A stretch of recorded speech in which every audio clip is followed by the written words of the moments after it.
Big boss Malayalam season 7 ഇന്ന് അനുമോളെ task letter വായിക്കാൻ വേണ്ടിയിട്ട് കൺഫെഷൻ റൂമിലേക്ക് വിളിച്ചിരുന്നു. അപ്പോൾ അനുമോളാണെങ്കിലും ആ ഒരു ടാസ്ക് ലെറ്റർ വളരെ സന്തോഷത്തിൽ വായിക്കുന്നൊക്കെ ഉണ്ടായിരുന്നു. അതിനുശേഷം ബിഗ് ബോസ് എല്ലാം പറഞ്ഞ് ഓക്കെ ആക്കിയിട്ട് പോകുന്ന സമയത്ത് ബിഗ് ബോസ് എനിക്കൊരു കാര്യം ചോദിക്കാനുണ്ട് എന്ന് പറയുമ്പോൾ ചോദിച്ചോളൂ എന്ന് പറയുന്നുണ്ട്. ആ സമയം അനുമോള് ചോദിക്കുന്നത് ഷാനവാസിക്കൊക്കെ എങ്ങനെയുണ്ട്, എന്തായി എന്നുള്ള കാര്യമാണ് ചോദിക്കുന്നത്. അപ്പോൾ ബിഗ് ബോസ് ആണെങ്കിലും പറയുന്നത് ഷാനവാസ് ഇപ്പോഴും ഡോക്ടർമാരുടെ നിരീക്ഷണത്തിലാണ് എന്നിങ്ങനെയാണ് പറയുന്നത്.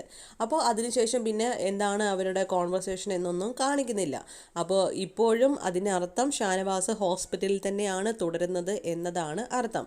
അപ്പോൾ ഇന്നിപ്പോൾ ഒരു പ്രൊമോ വന്നിരുന്നു. ആ ഒരു പ്രൊമോയിൽ ബാക്കിയുള്ളവരൊക്കെയാണ് ടാസ്ക് കളിക്കുന്നത്. അവസാനം ഒരു ടാസ്ക് ഉണ്ടല്ലോ, കാറിൽ കയറിയിരിക്കുന്നത്, ആ ഒരു ടാസ്കിലും ഷാനവാസിനെ കണ്ടില്ല. അപ്പോൾ നമുക്ക് ഷാനവാസിന് വേണ്ടി എന്തായാലും വെയിറ്റ് ചെയ്തിരിക്കാം.